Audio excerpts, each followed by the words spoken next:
नवरात्रों में मान लो पंजाबी आदमी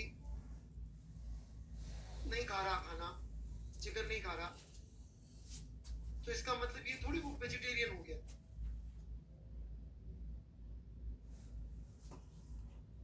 मेरा दोस्त था पंजाबी, बताता नवरात्रा शुरू होने से 1-2 दिन पहले जो बिक्री होती है चिकन की वो जबरदस्त, और खत्म होने के बाद जो होती है जबरदस्त।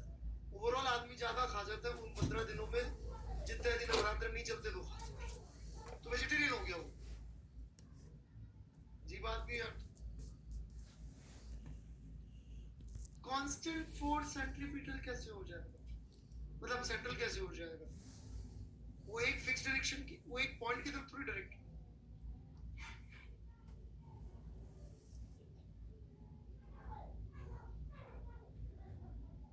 राइट? चलिए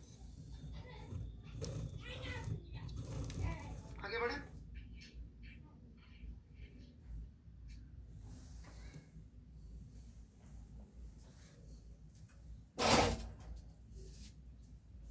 अब कुछ इंटरेस्टिंग बातें करते हैं, और राइट,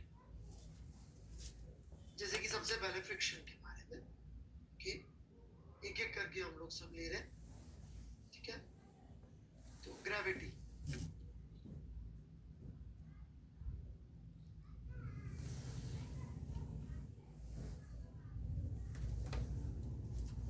कंजर्वेटिव है, राइट?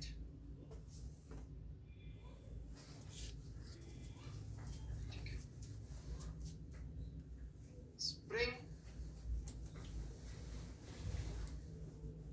सेंट्रल है, और सेंट्रल फोर्सेस कंजर्वेटिव होते हैं, ये मैं अभी प्रूव करता हूँ, ठीक है? ये अभी प्रूव करना है, कुछ जरूरत पड़ेगी, इसलिए मैं स्प्रिंग का और सेंट्रल का प्रूफ थोड़ा सा डिले कर। फ्रिक्शन,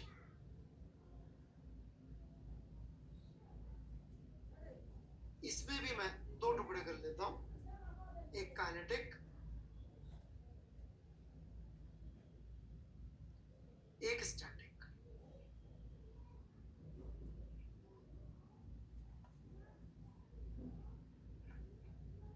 ठीक है, मैं एक एक करके इन सब के बारे में बातचीत करूंगा कि कंजर्वेटिव है नहीं है, क्या है क्या नहीं है, ये सारी बातचीत मैं करूंगा।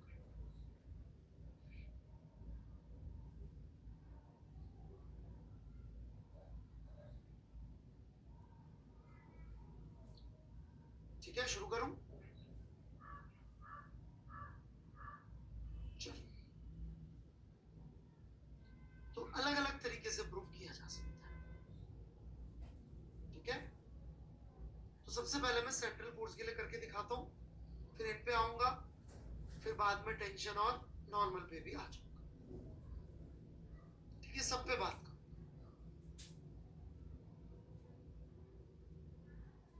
ठीक है?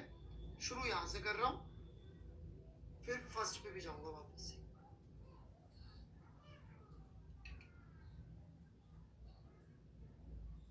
तो सेंट्रल फोर्सेस आर कंजर्वेटिव के लिए कुछ प्रूफ इस तरह से भी दिया जा सकता है,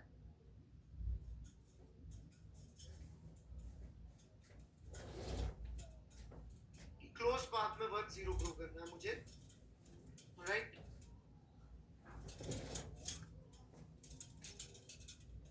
ये इसका पोजीशन वेक्टर लिया r1,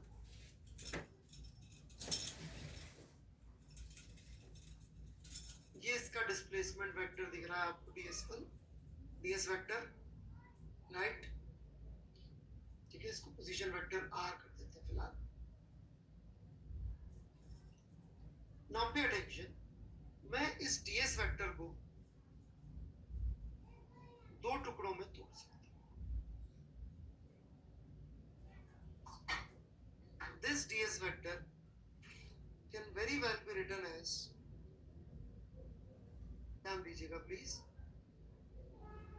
dr r cap, this is r cap, this is dr, this distance, इसको मैंने एक नया नाम दे दिया डी टी, टी क्या, ठीक है क्या, पोजीशन वेक्टर से परपेंडिकुलर डायरेक्शन को नया नाम दे दिया डी टी टी क्या। कोई कंफ्यूजन है तो यही रोक दीजिए। यदि मैं सेंट्रल फोर्स के लिए वर्क लिखूंगा एफ डॉट डी एस,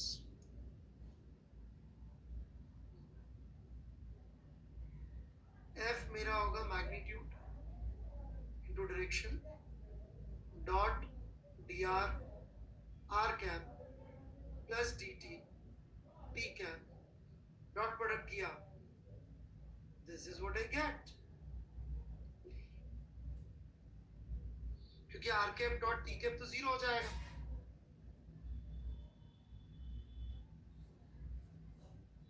अब यदि मैं R1 से R2 इंटीग्रेट कर डालूं तो रिजल्ट कुछ ऐसा आएगा।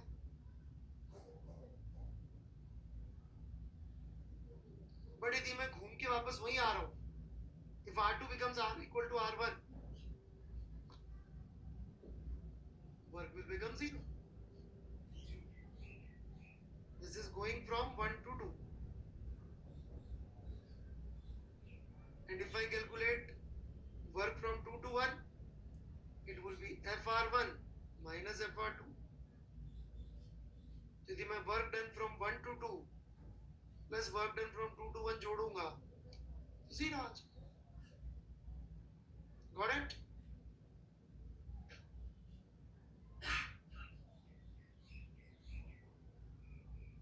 आराम से लिख लीजिए। एक दो डाउट्स भेजे थे, आयन ने सॉल्यूशन भेजा था यादव ने, बट वो थोड़ा सा लेस रिगरस था, गलत तो नहीं कहूंगा, लेस रिगरस था।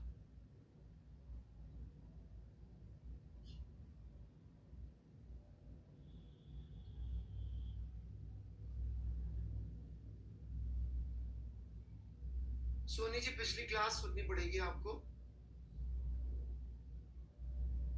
ना।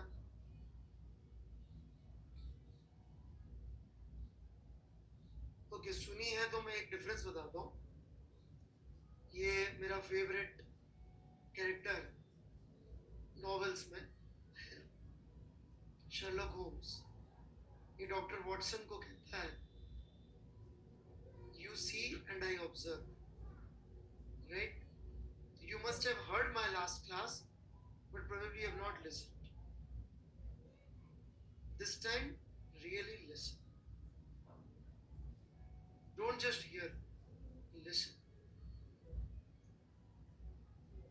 Hearing is a physical process, listening is a physical plus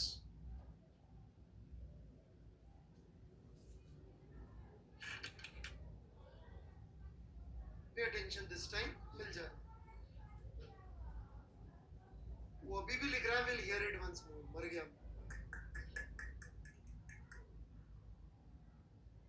भाई सोनी, जो तूने अभी किया ना, exactly hence proved कि तूने पिछली बार भी वही किया होगा। क्यों भाई लोग? इतना समझाने के बाद भी इसने क्या लिखा कि मैं दोबारा हियर करूंगा। अब तो आप लोगों को विश्वास हो गया होगा कि इस बच्चे ने नहीं सुना है और मैंने पिछली क्लास में समझा।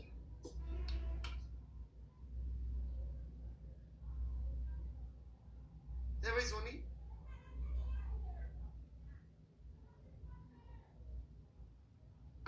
मैं तेरे डाउट का जवाब देता हूँ, वैसे चिंता मत कर, एक मिनट में दे। दोबारा पूछ लो, डीएस जीरो कैसे हुआ? डीएस कहाँ जीरो हुआ? कहाँ जीरो हुआ प्रशांत जी? डीएस जागो, मुझे तो कहीं जीरो नहीं दिख रहा। DS R cap dot T cap zero हुआ क्योंकि परपेंडिकुलर है। डीएस कहाँ जीरो हुआ? ये तो डीएस को मैंने रिप्लेस किया है। हाँ भाई सोनी जी, पूछ लीजिए डाउट, बट कोई फायदा होगा नहीं कि आप उत्तर सुनेंगे समझेंगे है नहीं। पूछिए डाउट।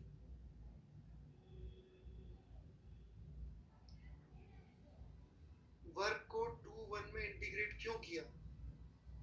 ताकि क्लोज पाथ में जीरो प्रूव कर सके।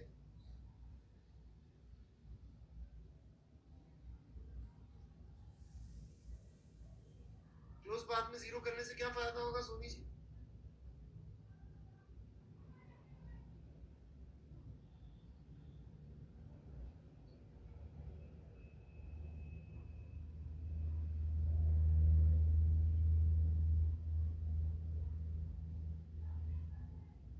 ओके चलिए, एफ आर का डी आर से इंटीग्रेशन का कोई जरूरत नहीं है, कुछ रिजल्ट ही आएगा ना एफ आर टू, फंक्शन ही आएगा। यदि आर के साथ थीटा होता तो नहीं आता इंटीग्रेशन का। ठीक है सुप्रीत राज जी, ये इंटीग्रेशन चाहिए नहीं, कोई सा भी फंक्शन रिजल्ट तो ऐसे ही आएगा। साइन एक्स होगा तो कॉस एक्स आ जाएगा, एक्स स्क्वायर होगा तो एक्स क्यूब आ जाएगा।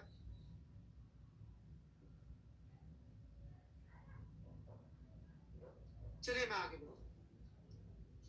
All constant forces are, all uniform forces are conservative.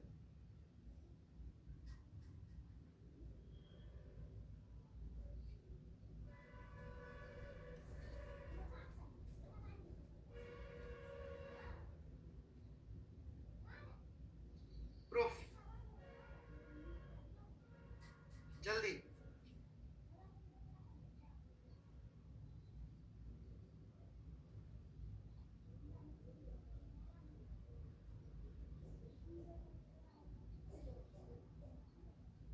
ये लिखेंगे हम लोग, क्योंकि यूनिफॉर्म में F can be taken out of integral, so this becomes f dot s.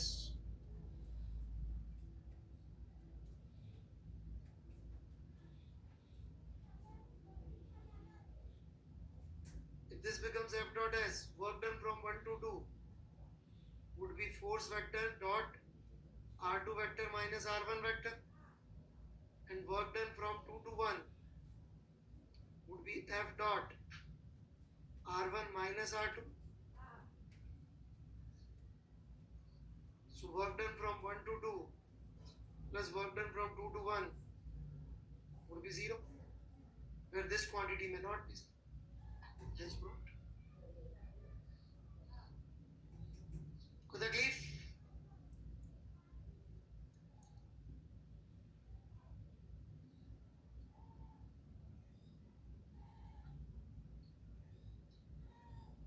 एक मिनट के लिए पीछे जाऊंगा।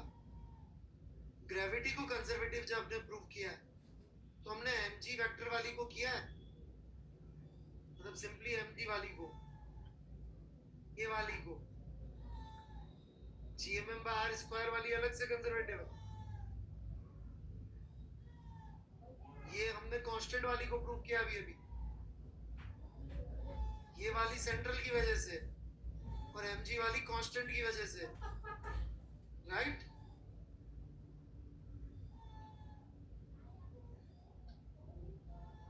लिख लिया होगा तो सबने, मैं आगे बढ़ूं।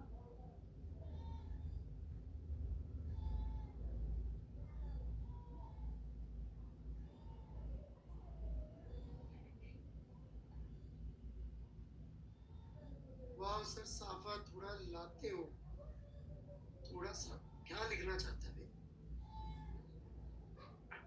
साफा तो बढ़िया है यार,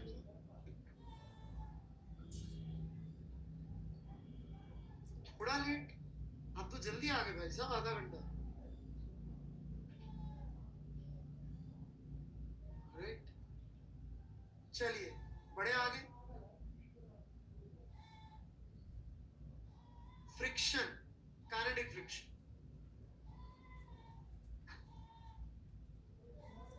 यूनिफॉर्म है क्या? काइनेटिक फ्रिक्शन फोर्स कांस्टेंट है कि नहीं?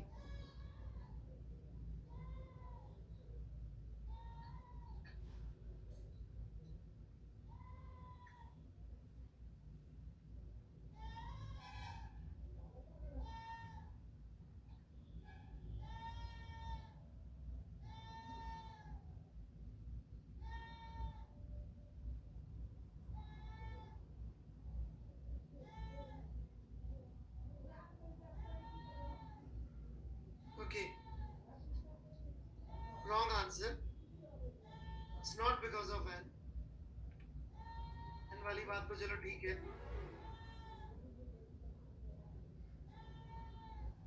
डायरेक्शन कांस्टेंट रहती है इसकी,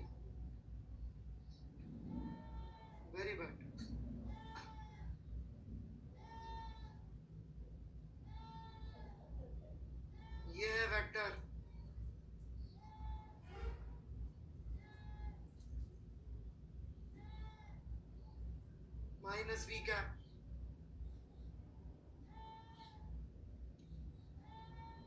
क्या इतना सा कहने से हम कह सकते हैं कि नॉन कंजर्वेटिव होगा? क्या वेरिएबल है तो हम कह सकते हैं कि नॉन कंजर्वेटिव होगा? Is this sufficient to say it's a non-conservative force since it is not uniform?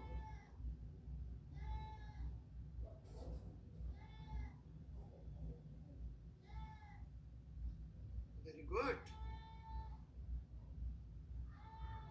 ये बहुत अच्छा।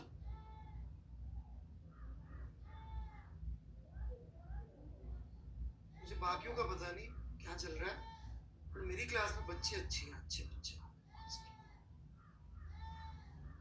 सेलेक्ट होने वाले, रैंक लेके आने वाले बच्चे आ रहे हैं मेरी क्लास में। ऐसा मुझे धीरे धीरे यकीन बढ़ता जा रहा है,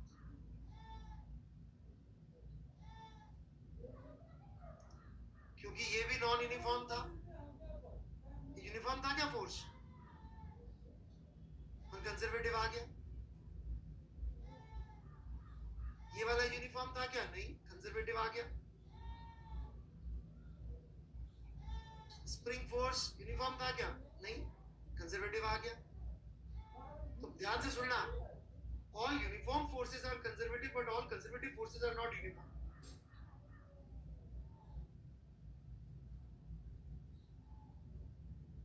All non-conservative forces are non-uniform but all non-conservative forces are not non-uniform. कोई स्टेटमेंट ठीक था क्या इनमें से?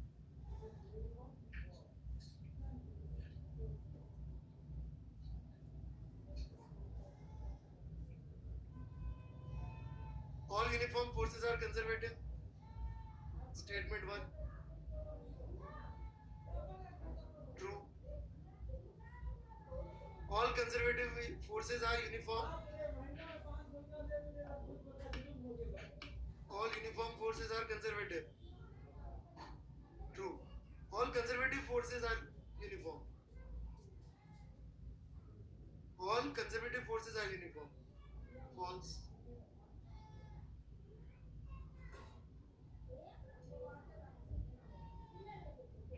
All non-conservative forces are non-uniform.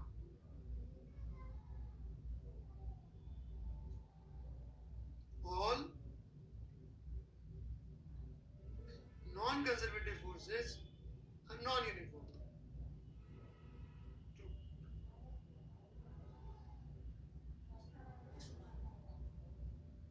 All non-uniform forces are non-conservative. False.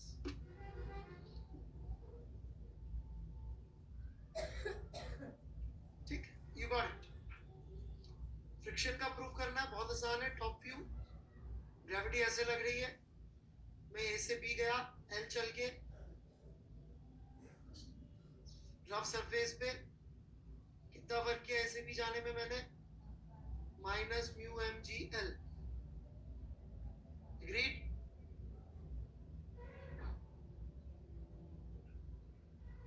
अब मैं बी से गया सी, 12 चल के, सी से गया डी, एल चल के, और फिर 12 चल के पहुंच गया A. So work done from B C D A would be minus mu mg। Minus क्यों? क्योंकि फोर्स जो लग रहा होगा अपोजिट टू डिस्प्लेसमेंट लग रहा होगा। 12 प्लस एल माइनस 12, इनको जोड़ूंगा तो जीरो आएगा क्या? नहीं। So kinetic friction is definitely non conservative force.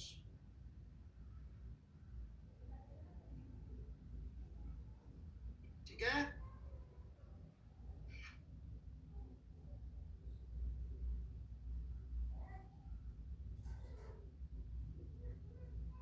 थोड़ा सा मैं अगली क्लासेस के लिए छोड़ रहा हूं। इन तीन के लिए अभी बता दूंगा। कंजर्वेटिव नॉन कंजर्वेटिव की डेफिनेशन वैलिड नहीं है।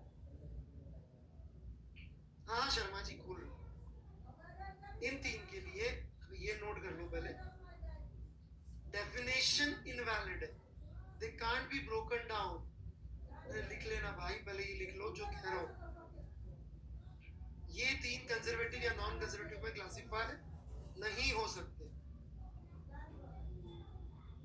ये ज्यादा इंटरेस्टिंग बात बता रहा हूं। जा यार, ये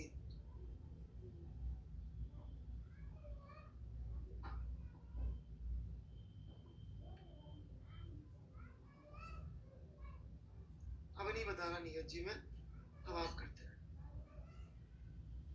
मैं बताने की कोशिश कर रहा था उसको। नहीं, वैसे ही मैं आज नहीं बताने वाला था, ध्यान से सुनना। मैंने कहा था बाद में बताऊंगा, अब मैं बाद में बताऊंगा, पहले भी कहा था। नेगेटिव क्यों था? वाह, ये इधर जा रहा है तो फ्रिक्शन पीछे लग रहा हो,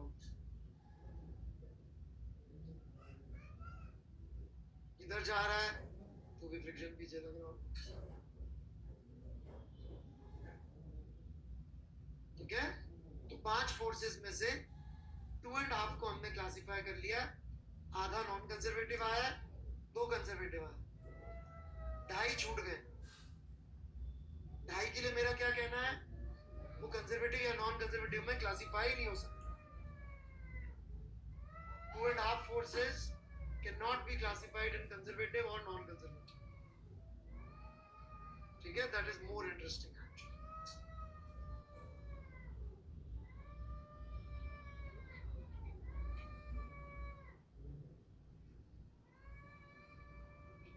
कासट जी, ऐसा है, जब मेरा बेटा छोटा था ना, राइट, तो मैं उसको कभी कोई अच्छी सी पिक्चर दिखा रहा हूँ, थ्रिलर, तो बीच बीच में पूछने लग जाता था, पापा ऐसा क्यों कर रहा है, पापा ऐसा क्यों कर रहा है, पापा इसने क्यों किया। छोटा था।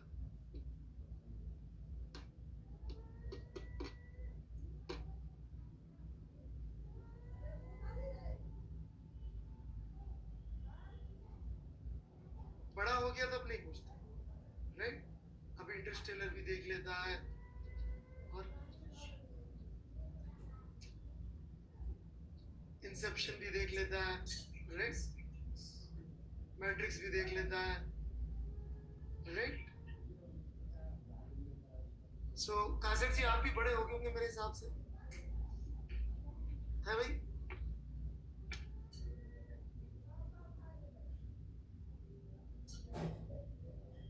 क्यों भाई कासर जी, है ना? तो थोड़ा सा बना रहना चाहिए क्यूरियोसिटी कि अभी हमको जो है ये पता पड़ रहा है, ठीक है कि नहीं? क्यों बच्चों? थोड़ा प्रेजेंट, थोड़ा आगे का। चलिए जी,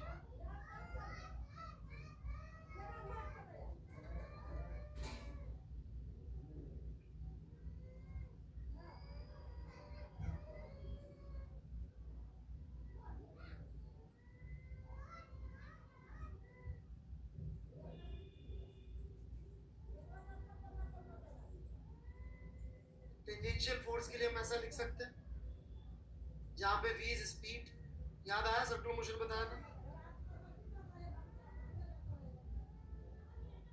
लेकिन इसको हम लोग speed into dv by ds भी लिख सकते हैं, where s is distance।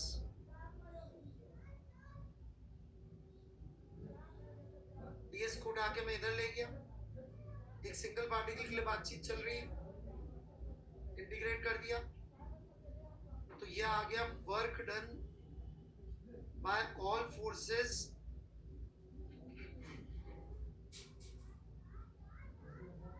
On M, और ये आ जाएगा डेल्टा के change in kinetic energy, where delta k would be basically half mv square minus half mu square. So this is work kinetic energy theorem for a single particle. Work kinetic energy theorem for a single particle. ठीक है, बढ़े आगे, लिख लिया हो तो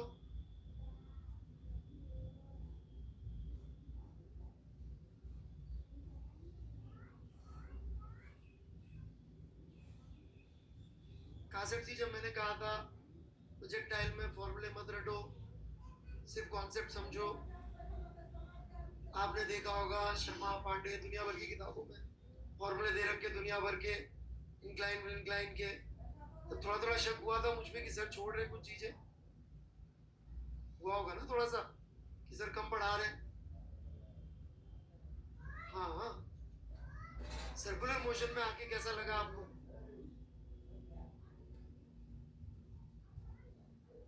फायदा दिखा उसका, कनेक्ट किया था पीछे से मैंने आगे का, है ना? तो घबराइएगा मत, है ना? जैसे शर्लक होम्स की नोवेल में कनेक्शन रहता है पीछे से हर बात का आगे का, राइट? या अपना क्या नाम है उसका, इंसेप्शन का डायरेक्टर, इंटरस्टेलर का डायरेक्टर क्या नाम है उसका? Nolan, right? जैसे नोलान की मूवीज में कनेक्शन रहता है, राइट? हाँ, राइट। वैसे हमारे भी लेक्चर्स में रहेगा, हाथ छोड़ा है पर आगे जाके ये एंड में टाई अप कर दूं। मैं बढ़ूं आगे।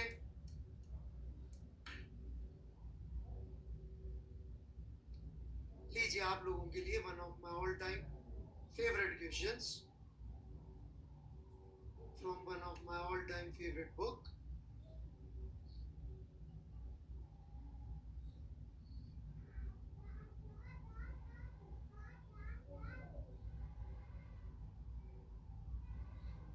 अरे आप क्यों घबराते नहीं है जी, मैं हूं ना। सड़े सड़े वर्क एनर्जी के क्वेश्चन जो मैं करवाऊंगा वो हो जाए, उसमें कुछ नहीं। इतनी सारी कैलकुलेशंस करवाई है आपसे।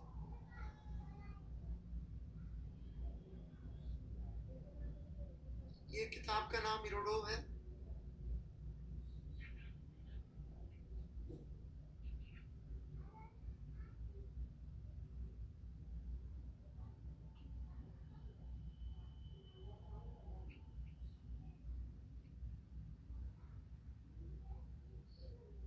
असली इरोडोव है तो पेज नंबर 31 है, नकली है तो मुझे मालूम नहीं है। मैंने शायद असली इरोडोव डाल दी थी ना। कुशाक जी नकली इरोडोव मत यूज करिए, डोंट यूज इट।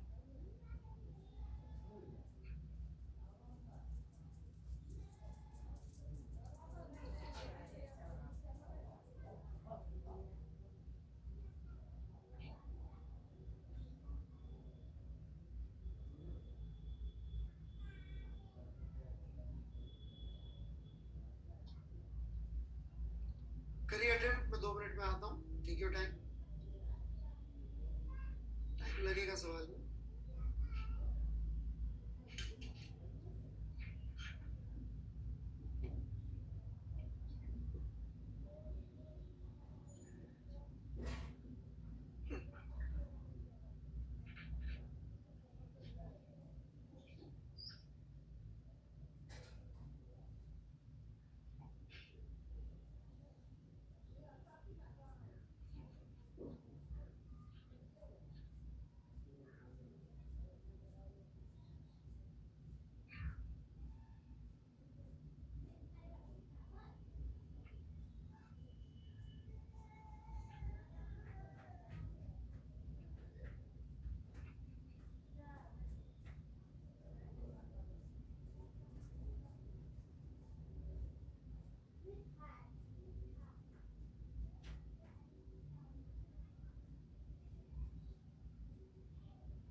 चटर्जी पहले क्या हो लिखे क्वेश्चन?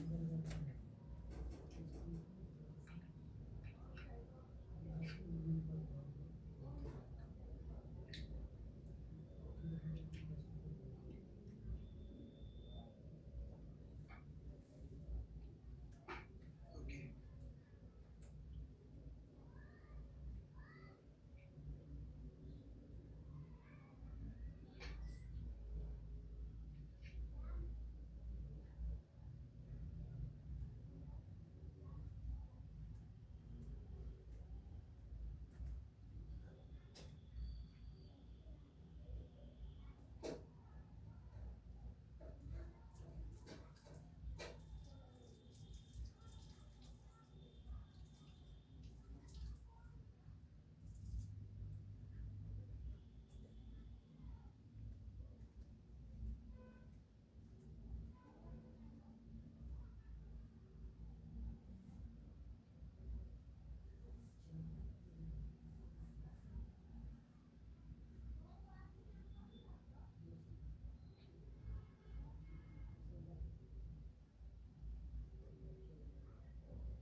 चटर्जी मुखर्जी ने कुछ बोला, वो ड्रा कर लो।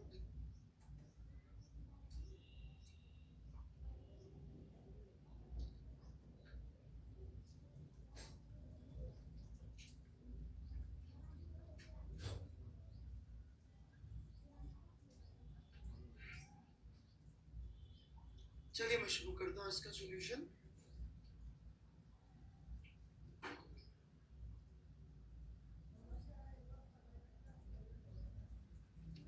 तो काफी कॉम्प्लिकेटेड क्वेश्चन है, बट जैसा आप देख सकते हैं इरोडोव के हिसाब से तो ये दूसरे तीसरे नंबर का ही क्वेश्चन है। इरोडोव के हिसाब से तो डिफिकल्ट क्वेश्चन है, बिल्कुल शुरू में ही दे रखा है। ये वर्क एनर्जी शुरू होता है और तीनों लॉ ये एक साथ पढ़ाता है। जैसे आप याद करेंगे तो मैंने बोला था हम तीन लॉ शुरू करने जा रहे हैं, एनर्जी, मोमेंटम और उसके बाद एंगुलर मोमेंटम, राइट। तो वैसे मैं यूनिक को कोचिंग वाले कोई नहीं पढ़ाते इस तरीके से, बट उतना यूनिक नहीं। इरोडोव के हिसाब से यही थॉट प्रोसेस बेस्ट।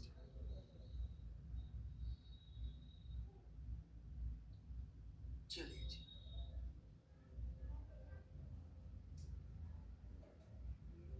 तो शुरू करते हैं सॉल्यूशन। Pay attention.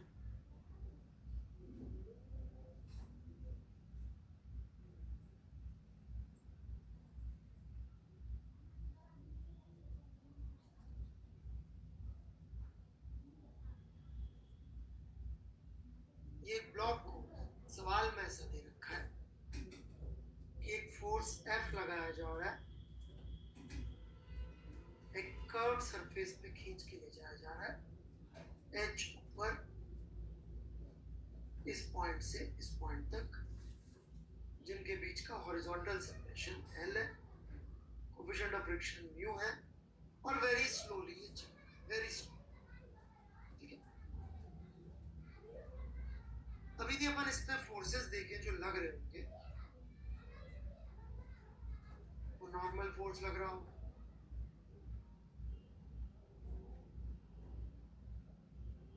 mg लग रहा होगा,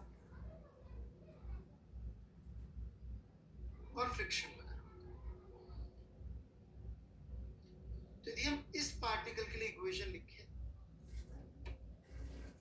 work done by force F plus work done by normal plus work done by mg plus work done by friction should be equal to change in kinetic energy. slowly लेके जा रहे हैं, final kinetic energy 0, initial kinetic energy 0। सबसे पहले तो मैंने ये लिखा, इस स्टेप में कोई भी डाउट हो तो पूछ सकते।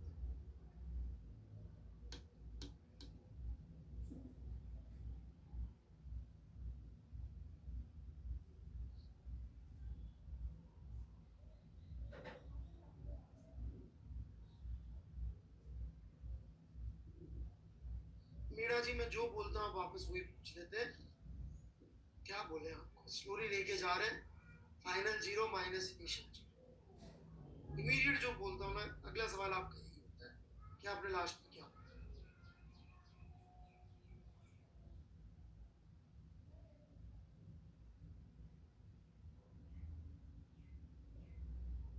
हाँ जी, नहीं अच्छी।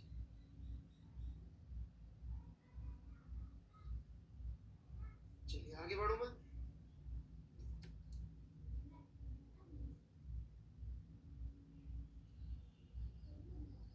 ना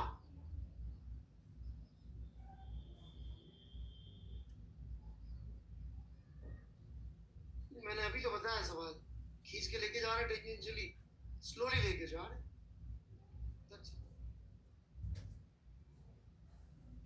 अब मुझे work done by force F बताना है कितना होगा। एक तरीका तो ये है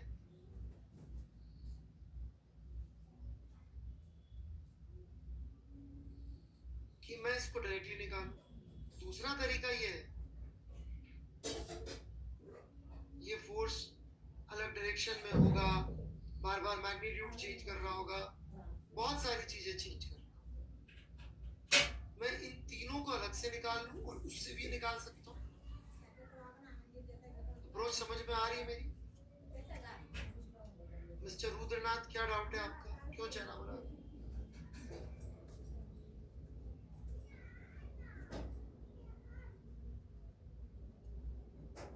बड़ा सिंपल सा आर्ग्यूमेंट है, इस इक्वेशन का यूज किया, फाइनल कंडीशन रेशियो का 0, तो work done by force F मैंने इनडायरेक्टली निकाला। ये मेरा plan. Sir friction is non conservative, then why it is 0? कहां 0 है? फ्रिक्शन किसने 0 बोला? आपको नींद आ जाती है क्या बच्चे बीच बीच में? प्लीज सुन के देखिए कब 0 बोला। ये 2-3 बच्चे तो ध्यान देते ही नहीं है, तो ढीला फर्क नहीं पड़ रहा होता क्या चल रहा है क्लास में। बेटा आप साथ में म्यूजिक कुछ और सुनते रहते हैं क्या?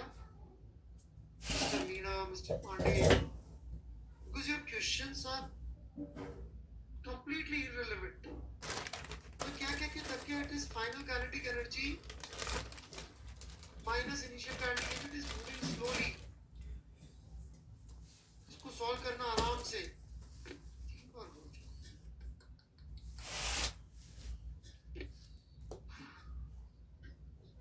बेटा कोशिश करिए फोकस करने की, सीखने की कीमत आपको ही पे करनी पड़ेगी, पेरेंट्स सिर्फ बैठने की कीमत दे सकते हैं। प्लीज फोकस करिए बेटा, ध्यान दीजिए।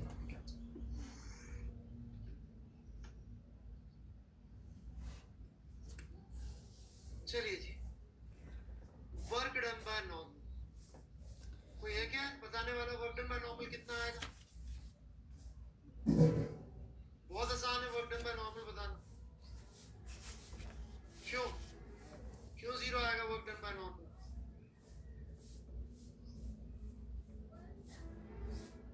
क्योंकि हम कहीं पर भी ले जाएं ब्लॉक को,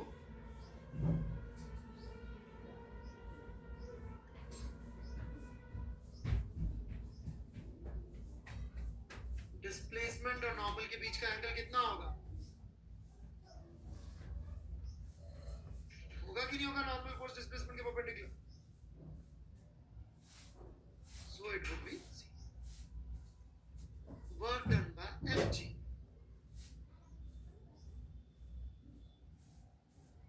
जी गलत बोल रहे हैं आप। डिस्प्लेसमेंट तो बिल्कुल हो रहा है, यहाँ से यहाँ तक गया है, पता नहीं।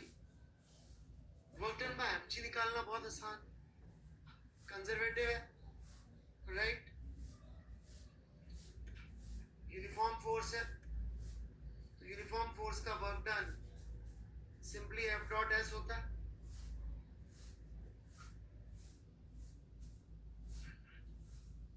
तो आपका फोर्स लग रहा है इस दिशा में, और ये डिस्प्लेसमेंट वेक्टर है। इस डिस्प्लेसमेंट वेक्टर का डॉट प्रोडक्ट करेंगे तो ये वाला कंपोनेंट आज चाहिए होगा बस, F S cos theta, so it will turn out to be minus M G H. अब कुछ लोग पूछ लेंगे माइनस कैसे, देखिए वो गया ऊपर की तरफ, एस का कॉस थीटा लेंगे माइनस एम जी एच, क्योंकि डिस्प्लेसमेंट फोर्स के अलोंग वाला चाहिए।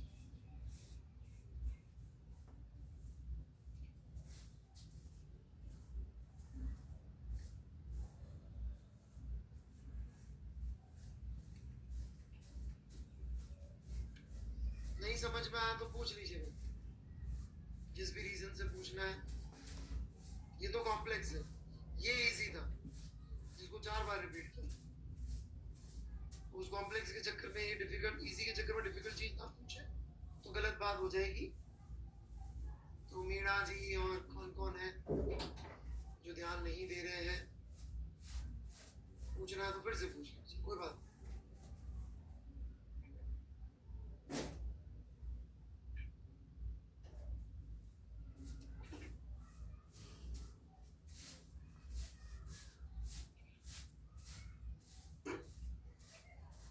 पढ़ूं मैं आगे। So minus M G H is work done by gravity. अब बारी आती है फ्रिक्शन की।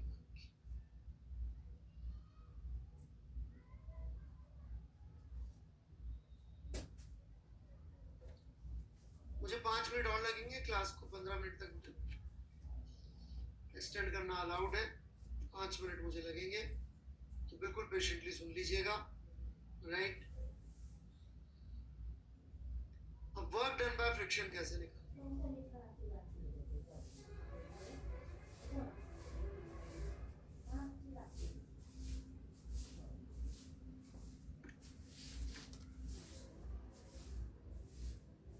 ये फ्रिक्शन लग रहा है,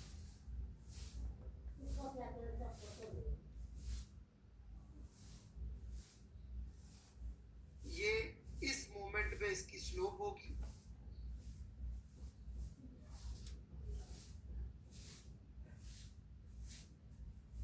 लाइन की, ये नॉर्मल होगा,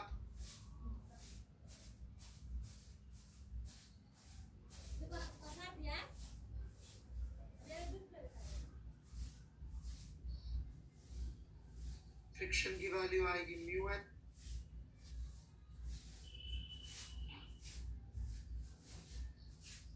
वर्क डन बाय फ्रिक्शन लिखने की बारी आएगी तो मैं लिखूंगा mu M G cos theta into ds। अब जैसे जैसे मैं चलूंगा थीटा हर जगह अलग अलग आएगा, आई एम नॉट क्लेमिंग कि सेम थीटा आएगा, यहाँ गया कुछ और थीटा हो गया, सब जगह थीटा वेरिएबल, एग्रीड। परंतु ये ds का जब भी मैं cos थीटा करूंगा, इस ds का जब भी मैं cos थीटा करूंगा, वो ds का cos थीटा तो dl ही आएगा।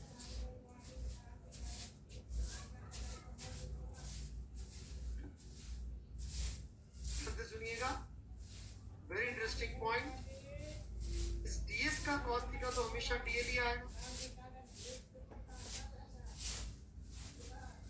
और ये तो इंटीग्रेशन से निकल जाए।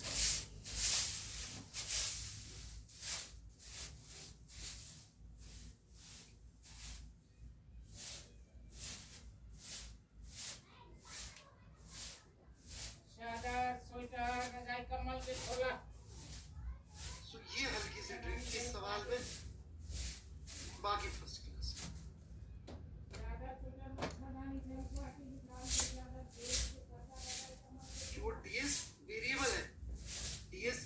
थीटा वेरिएबल है, लेकिन ds cos थीटा का कंपोनेंट यदि हम लेंगे तो वो dl है।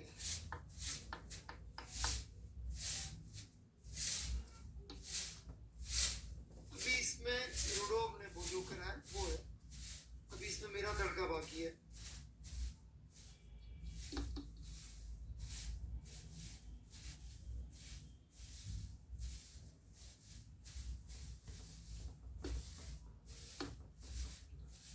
तो अलग अलग मसाले इसमें अभी जो मैंने नहीं डाले, अभी वो डाल।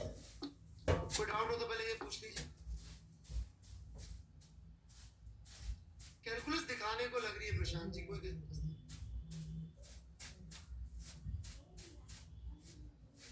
देवांश दुबे जी देखो, यदि आपको सपने में 45 डिग्री आया था तो बेटा मैं सपनों के अगेंस्ट लड़ाई नहीं करता, दिल की आवाज है तो भी लड़ाई नहीं करूंगा। लॉजिक देंगे मैथमेटिकल तो मैं जरूर बात करूंगा। नेगेटिव क्योंकि डिस्प्लेसमेंट की डायरेक्शन और फोर्स की डायरेक्शन उल्टी पुल्टी है, इसलिए नेगेटिव। दिल की आवाज सुननी चाहिए भाई, बिल्कुल सुननी चाहिए। शादी के लिए किसी को ढूंढ रहे हो, दिल की आवाज पे शादी करेंगे, लॉजिकली थोड़ी शादी होती है।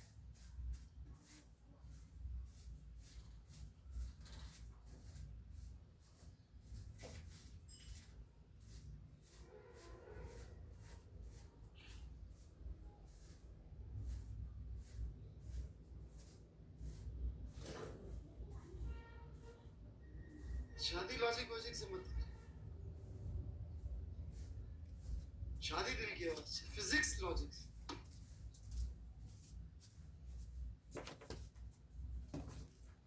बड़े आगे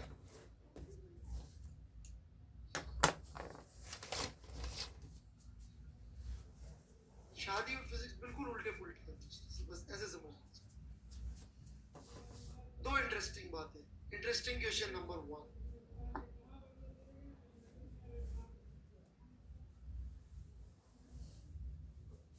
फ्रिक्शन कैसा फोर्स था, क्या प्रूव किया था अपन ने?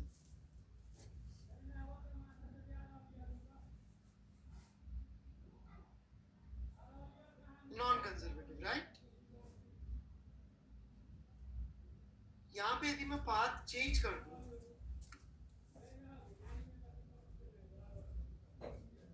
तो वर्क की वैल्यू, फ्रिक्शन के वर्क की वैल्यू सेम आएगी, डिफरेंट है?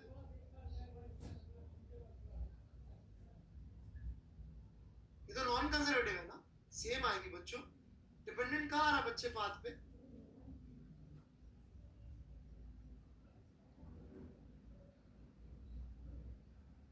यदि यहां से यहीं जा रहा है तब तो हर बार यही आ रहा है।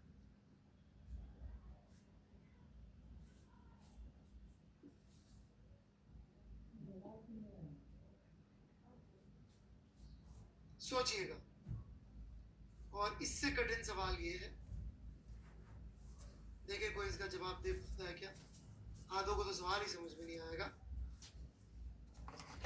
लास्ट इरोडोव ने यहां पे दिया है स्लोली, दिया है। इसको यदि मैं चेंज करके कांस्टेंट स्पीड कर दूं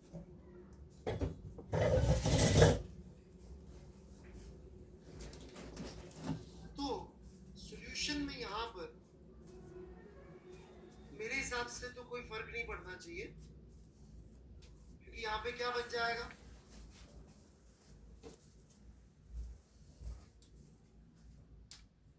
तो फिर भी जीरो ही आएगा। तो इरोडोव ने ऐसा फालतू का असम्पशन क्यों दिया? इरोडोव ऐसे फालतू असम्पशन लिखने वाला आदमी है क्या?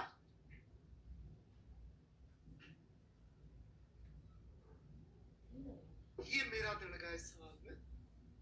वो इरोडोव ने किया। अब वही बात समझिएगा, इरोडोव खुद से आप कितनी भी कर लीजिए, उसको समझने वाला भी होना चाहिए जो उसकी डीप बातें पकड़ के आपको समझा सके। इतने सवाल है वर्क एनर्जी के, मेरे पास बहुत सवाल थे शुरू करने के लिए, पर मैंने ये सवाल चुना। यादव जी अभी आंसर मत दीजिए, वेट करें। कोफिशिएंट ऑफ फ्रिक्शन उसने म्यू दे रखा है, क्वेश्चन क्लियर है सबको? दोनों क्वेश्चन क्लियर है? अगली क्लास इनसे ही शुरू होगी।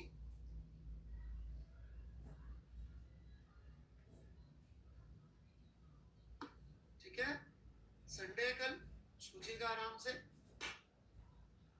राइट कासर जी, ऐसा तो नहीं कि सर आप आंसर अभी दो।